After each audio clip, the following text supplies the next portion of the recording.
Now a BBC investigation has heard from Ukrainian prisoners of war who say they were subjected to torture including frequent beatings and electric shocks while being held in Russia. A dozen former captives described extreme violence and ill-treatment, apparent violations of international humanitarian law. Many of them surrendered in the city of Mariupol last year. They were taken to a detention facility in the southern Russian city of Tauranga before being released in those exchanges for weeks. Our correspondent Hugo Bachega tracked down some of those Ukrainians who were held to hear their stories. The scariest part was when they called you up for interrogation. How can you describe a place where you were stripped off everything human? These Ukrainians were captured by the enemy. They can do anything they want with you physically and taken to this Russian prison in Target, a place they now associate with torture. In May last year, the city of Mariupol was on the siege. A sniper with Yazov regiment wanted to keep on fighting, but Ukraine ordered the troops in the House of Steel works to surrender. When I heard about captivity for the first time, had the worst images in my head about what could happen. Artem was held in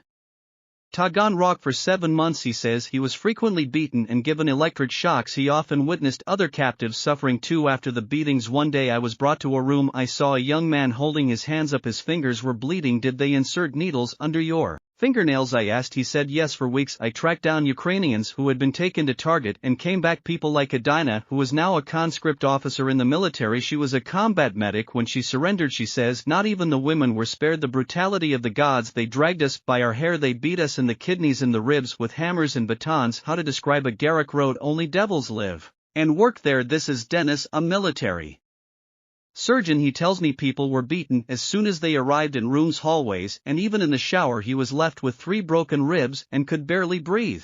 They threw me on the floor, ordered me to not lift my head up, and gave me electric shocks until they discharged the entire taser battery. You're convulsing. If you lift your head off the floor, they start beating you, and the circle never ends. Up to 10,000 Ukrainian prisoners of war are believed to remain in Russian captivity, including hundreds of the hours of style defenders. Many are being held in prisons across the country. A violation of the rules of war here. Campaigns like this one are fighting for their freedom and for Russia to protect their rights. Ukraine says 9 in every 10 prisoners have been returned, alleged they were tortured. This is the biggest challenge for me now, how to protect our people on the Russian side, and I don't know how, and nobody knows how we can do it. The Russian Defense Ministry hasn't replied to our requests for comment. Of prisoner swaps like this one hope to families still waiting to see their loved ones again. How do you recover from all of this? I'm currently undergoing treatment and my priority is to take care of my health so I can put on my uniform, pick up my weapons, and defend my country. The battles in this war continue, not only on the front lines, but also in the lives of